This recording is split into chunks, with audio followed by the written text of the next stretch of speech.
फिर स्वागत है। तो भारत जोड़ो यात्रा 108वें दिन में प्रवेश कर गई और 108वें दिन देश की राजधानी दिल्ली की सड़कों से तस्वीर हम आपको दिखा रहे हैं, जहां पर राहुल गांधी भारत जोड़ो यात्रा के इस काफिले के साथ इंडिया गेट की तरफ बढ़ते हुए नजर आ रहे हैं।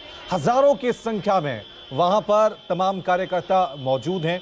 कल हरियाणा के फरीदाबाद में ये यात्रा का सफर शुरुआत हुई थी और जिसके बाद आज सुबह 6 बजे दिल्ली में एंट्री हुई है। थोड़ी ही देर बाद राहुल गांधी इंडिया गेट पहुंचेंगे। इंडिया गेट के बाद कहा यह जा रहा है कि राहुल गांधी का जो अगला पड़ाव है वो लाल किला है। उसके बाद राजघाट की तरफ वो जाएंगे और ये भी कहा जा रहा है कि अटल बिहारी वाजपेयी की समाधि स्थल पर भी राहुल गांधी के जाने का कार्यक्रम है। अब सवाल ये है कि इस यात्रा से, भारत जोड़ो यात्रा से कांग्रेस कितनी मजबूत होगी, राहुल गांधी की छवि में कितना सुधार आएगा, वो कितना मजबूत होगी छवि, ये भी देखने वाली बात है। क्योंकि कांग्रेस हालांकि साफ कह रही है कि इस यात्रा का मकसद सियासी नहीं है, इस यात्रा का मकसद सिर्फ भारत को जोड़ना है। दूसरी तरफ आज बीजेपी ने भी पलटवार किया। केंद्रीय मंत्री अनुराग ठाकुर आए, जिन्होंने कड़ा प्रहार कांग्रेस की इस भारत जोड़ो यात्रा पे किया। अनुराग ठाकुर ने कहा कि इस यात्रा में वो लोग शामिल हैं जो टुकड़े टुकड़े गैंग के सदस्य हैं। दूसरी तरफ राहुल गांधी इन तमाम आलोचनाओं के बीच देश की राजधानी दिल्ली की सड़कों पर आगे बढ़ते हुए नजर आ रहे हैं। सुबह 2 तस्वीरें भी आज देखने को मिली। जब वो आश्रम पहुंचे तो वहां पर उन्होंने मंदिर में जाकर दर्शन किए, पूजन किया। उसके बाद दोपहर 2:30 बजे के करीब हजरत निजामुद्दीन औलिया की दरगाह पर पहुंचे, जहां पर राहुल गांधी चादर चढ़ाते हुए नजर आए, पुष्प अर्पित करते हुए नजर आए। और अब इंडिया गेट की तरफ भारत जोड़ो यात्रा आगे बढ़ती हुई नजर आ रही है। अलग अलग तस्वीरें टीवी स्क्रीन पे हम आपको दिखा रहे हैं। 108 दिन हो गए हैं, 3000 किलोमीटर से ज्यादा का सफर अभी तक इस यात्रा में पूरा हो चुका है। देश की राजधानी दिल्ली में आज ये यात्रा पहुंची हुई है। यहां से ये यात्रा देश की सियासत में क्या बदलाव लाएगी, इस यात्रा से कांग्रेस कितनी मजबूत होगी, राहुल गांधी और मजबूत नेता बनकर क्या उभरेंगे, ये तमाम सवाल हैं। क्या नतीजे आएंगे, इसको लेकर भी लगातार हम चर्चा कर रहे हैं। हर एक तस्वीर, हर एक रंग इस यात्रा का हम आप तक पहुंचा रहे हैं। चलिए सीधा रुक करते हैं मेरे वरिष्ठ सहयोगी संजीव त्रिवेदी का। संजीव, जरा बताएं, क्या इंडिया गेट पहुंच गया भारत जोड़ो यात्रा का काफिला?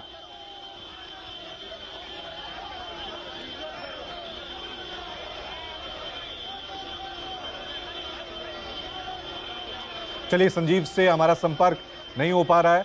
आपको एक बार फिर हम तस्वीरें दिखा रहे हैं और भारत जोड़ो यात्रा के अलग अलग रंग हम आपको दिखाने की कोशिश कर रहे हैं। सुबह 6 बजे बदरपुर बॉर्डर से भारत जोड़ो यात्रा की शुरुआत हुई थी। उसके बाद जैसे ही आश्रम पहुंचे तो राहुल गांधी एक मंदिर में गए, एक आश्रम में गए, जहां पर उन्होंने पूजा अर्चना की। उसके बाद आगे बढ़ते चले गए। जैसे जैसे दिन आगे बढ़ रहा था, बीजेपी ने भी कांग्रेस पे, इस भारत जोड़ो यात्रा पे हमला करना शुरू कर दिया था। सामने आए केंद्रीय मंत्री अनुराग ठाकुर। उन्होंने कहा कि इस यात्रा में वो लोग शामिल हैं जो टुकड़े टुकड़े गैंग के हैं। जैसे ही यात्रा आगे बढ़ी, दूसरा दौर शुरू हुआ यात्रा का, तो उसके बाद ये तस्वीर देखिए। हजरत निजामुद्दीन औलिया की दरगाह पे राहुल गांधी पहुंचे और वहां पर परंपराओं के मुताबिक उन्होंने दरगाह पे चादर भी चढ़ाई। ये 2 तस्वीरें भारत जोड़ो यात्रा का मैसेज क्या क्लियर कर पाती हैं? क्या ये 2 तस्वीरें जिस मकसद के साथ इस यात्रा की शुरुआत हुई है वो मैसेज जनता तक पहुंच पाएगा, ये भी देखने वाली बात होगी।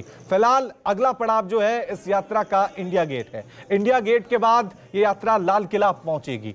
वहां से राहुल गांधी क्या संदेश देंगे दिल्ली की सियासत को लेकर, क्योंकि 2024 में लोकसभा चुनाव है। हालांकि कांग्रेस साफ कर चुकी है कि इस यात्रा का कोई सियासी मकसद नहीं है, कोई सियासी मायने नहीं है।